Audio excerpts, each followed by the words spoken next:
Chapter 7. Mother! He screamed it, and he could not be sure if the scream awakened him or the pain in his stomach. His whole abdomen was torn with great rolling jolts of pain that doubled him in the darkness of the little shelter, put him over and face down in the sand to moan again and again, "Mother, mother, mother!" Never anything like this, never. It was as if all the berries, all the pits had exploded in the center of him, ripping, arid, tore at him. He crawled out the doorway and was sick in the sand, then crawled still farther and was sick again, vomiting, and with terrible diarrhea for over an hour. For over a year, he thought, until he was at last empty and drained of all strength. Then he crawled back into the shelter and fell again to the sand, but could not sleep at first, could do nothing except lie there, with his mind decided then to bring the memory up again. In the mall, every detail, his mother sitting in the station wagon with the man, and she had leaned across and kissed him, kissed the man with the short blonde hair, and it was not a friendly peck but a kiss. A kiss where she turned her head at an angle and put her mouth against the mouth of the blond man who was not his father, and kissed mouth to mouth, and then brought her hand up to touch his cheek, his forehead, while they were kissing, and Brian saw it. Saw this thing that his mother did with the blond man. Saw the kiss that became the secret that his father still did not know all about.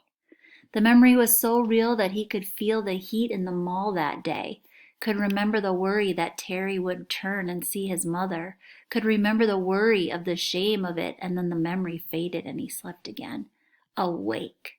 For a second, perhaps two, he did not know where he was still in his sleep somewhere. Then he saw the sun streaming in the open doorway of the shelter and heard the close, vicious whine of the mosquitoes and knew.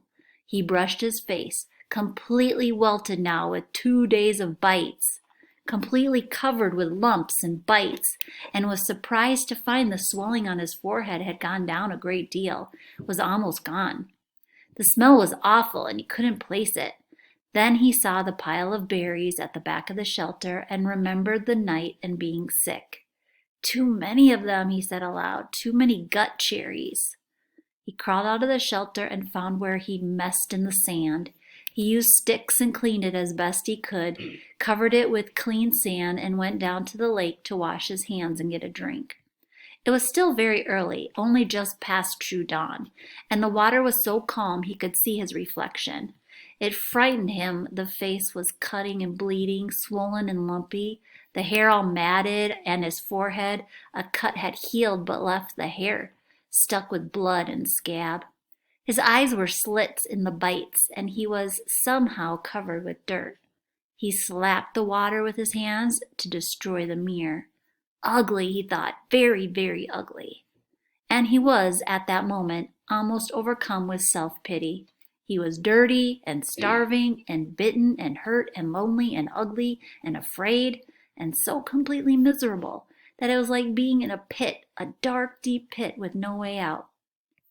He sat back on the bank and fought crying, then let it come and cried for perhaps 3-4 minutes. Long tears, self-pity tears, wasted tears. He stood, went back to the water, and took small drinks. As soon as the cold water hit his stomach, he felt the hunger sharpen, as it had before, and he stood and held his abdomen until the hunger cramps receded. He had to eat. He was weak with it again, down with the hunger, and he had to eat. Back at the shelter, the berries lay in a pile where he had dumped them when he grabbed his windbreaker. Gut cherries, he called them in his mind now, and he thought of eating some of them.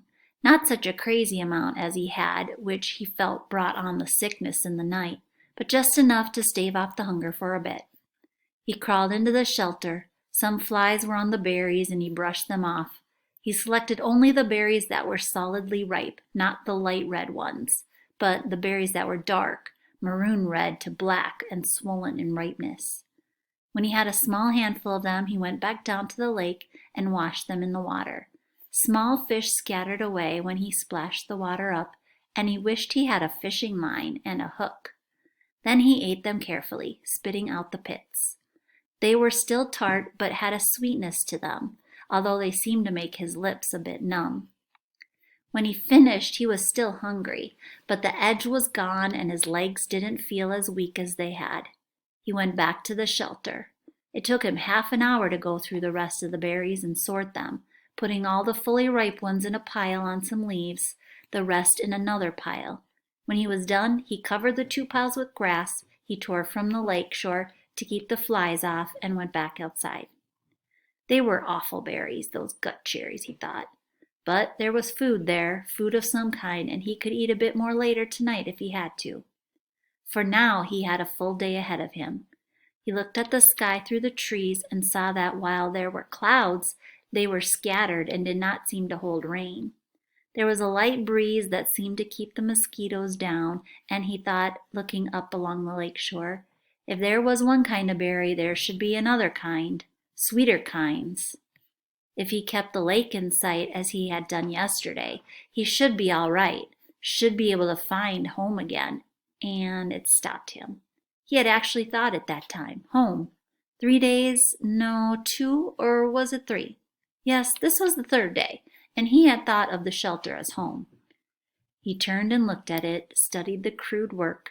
The brush made a fair wall, not weather-tight, but it cut most of the wind off. He hadn't done so badly at that. Maybe it wasn't much, but also maybe it was all he had for a home. All right, he thought, so I'll call it home. He turned back and set off up the side of the lake, heading for the gut cherry bushes. His windbreaker bag in his hand. Things were bad, he thought, but maybe not that bad. Maybe he could find some better berries. When he came to the gut cherry bushes, he paused. The branches were empty of birds, but still had many berries, and some of those that had been merely red yesterday were now a dark maroon to black, much riper. Maybe he should stay and pick them to save them. But the explosion in the night was still much in his memory, and he decided to go on. Gut cherries were food, but tricky to eat. He needed something better. Another 100 yards up the shore, there was a place where the wind had torn another path. These must have been fierce winds, he thought, to tear places up like this, as they had the path he had found with the plane when he crashed. Here the trees were not all the way, but twisted and snapped off halfway up the ground, so their tops were all down and rotted and gone, leaving the snags poking into the sky like broken teeth. It made for tons of dead and dry wood, and he wished once more he could get a fire going. It also made a kind of clearing. With the tops of the trees gone, the sun could get down to the ground, and it was filled with small thorny bushes that were covered with berries. Raspberries! These he knew because there were some raspberry bushes in the park, and he and Terry were always picking and eating them when they biked past. The berries were full and ripe, and he tasted one to find it sweet, and with none of the problems of the gut cherries, although they did not grow in clusters. There were many of them, and they were easy to pick, and Brian smiled and started eating. Sweet juice, he thought. Oh, they were sweet with just a tiny tang, and he picked and ate and picked and ate, and thought that he had never tasted anything this good. Soon as before, his stomach was full, but now he had some sense that he did not gorge or cram more down. Instead, he picked more and put them in his windbreaker, feeling the morning sun on his back and thinking he was rich. Rich with food now, just rich. And he heard a noise to his rear, a slight noise, and he turned and saw a bear. He could do nothing, think nothing. His tongue, stained with berry juice, stuck to the roof of his mouth, and he stared at the bear. It was black, with a cinnamon-colored nose, not 20 feet from him, and big. No, huge. It was all black fur and huge. He had seen one in the zoo in the city once, a black bear, but it had been from India or somewhere. This one was wild and much bigger than the one in the zoo, and it was right there, right there. The sun caught the ends of the hairs along his back. Shining black and silky, the bear stood on his hind legs, half up, and studied Brian. Just studied him. Then lowered itself and moved slowly to the left, eating berries as it rolled along, waffling and delicately using its mouth to lift each berry from the stem, and in seconds it was gone.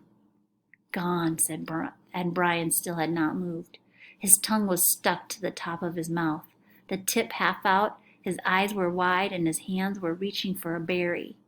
Then he made a sound, a low ning. It made no sense. It was just a sound of fear, of disbelief that something that large could have come so close to him without his knowing.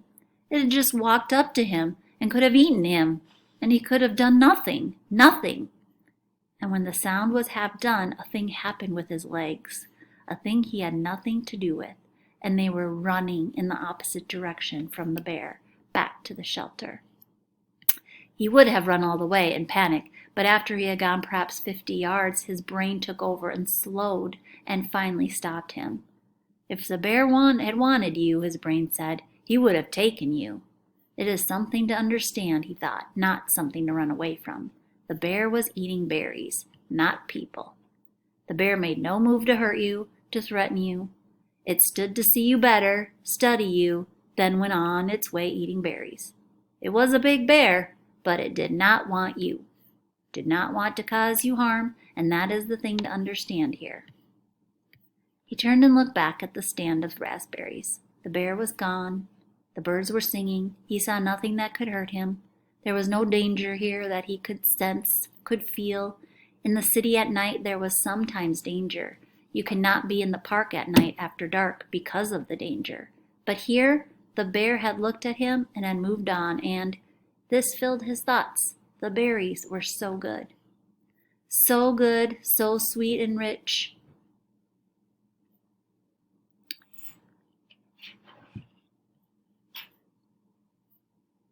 Sorry guys. So good, so sweet and rich, and his body was so empty. And the bear had almost indicated that it didn't mind sharing, had just walked from him. And the berries were so good. And he thought finally if he did not go back and get the berries, he would have to eat the gut cherries again tonight. That convinced him, and he walked slowly back to the raspberry patch and continued picking for the entire morning, although with great caution, and once when a squirrel rustled some pine needles at the base of a tree, he nearly jumped out of his skin. About noon, the sun was almost straight overhead. The clouds began to thicken and look dark. In moments, it started to rain, and he took what he had picked and trotted back to the shelter. He had eaten probably 2 pounds of raspberries and had maybe another 3 pounds in his jacket, rolled in a pouch. He made it to the shelter just as the clouds completely opened and the rain soared down in sheets. Soon the sand outside was drenched, and there were rivulets running down to the lake. But inside he was dry and snug. He started to put the picked berries back in the sorted pile with the gut cherries, but noticed that the raspberries were seeping through the jacket. They were much softer than the gut cherries, and apparently were being crushed a bit with their own weight.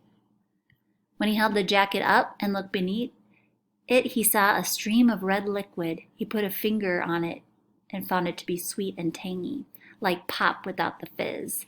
And he grinned and lay back on the sand, holding the bag up over his face and letting the seepage drip into his mouth. Outside the rain poured down, but Brian lay back, drinking the syrup from the berries, dry and with the pain almost all gone, the stiffness also gone, his belly full and a good taste in his mouth.